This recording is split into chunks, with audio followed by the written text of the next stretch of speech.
guys, this is my voice. Ever since my voice is weird, I was 5 years old and my voice is gone and deep. So this is my voice. Dati, ang cute yung pagsalita ko, ang cute. Ay, hindi na. Ganito ng boses ko.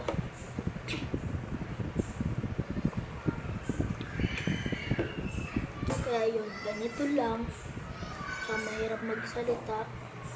Dahil nasasakit lamunan ko. Sana mag-like and subscribe. Sana lang guys.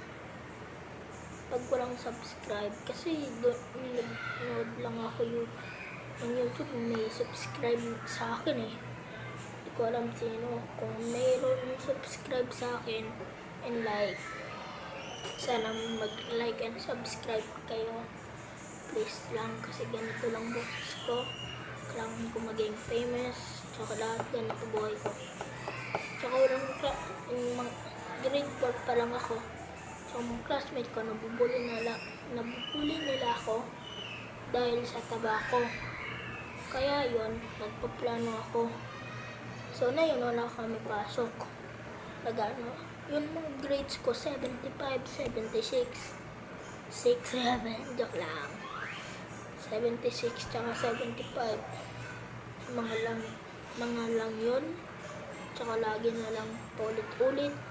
Dati mababa eh. Mga 15, 6, 8, 7, 15, 16. Ngayon 17 na. Kaya yun, ganito grades ko. Nag-aaral na ako mabuti para magpasa ako sa grade 5. Tsaka malapit na Pasko ah. Sana mag-like and subscribe kayo. Pasko na. Malapit na Pasko. December. Christmas party namin ay December 19, Friday. So, sana mag-like and subscribe. Please lang. Sana mag-like and subscribe. Because I never be famous before. Yeah. Bata pa lang ako dun sa cellphone ng lola ko. Nagbe-video ko ganito. Nagbe-video ako. Tsaka mamaya, yung nanay ko natanggal lahat na video ko. Maganda kasi boses ko noon eh. Ngayon hindi na kasi 10 years old na ako. Ganito lang. Itong totoong boses ko. So, okay lang ako. Minsan may ligaw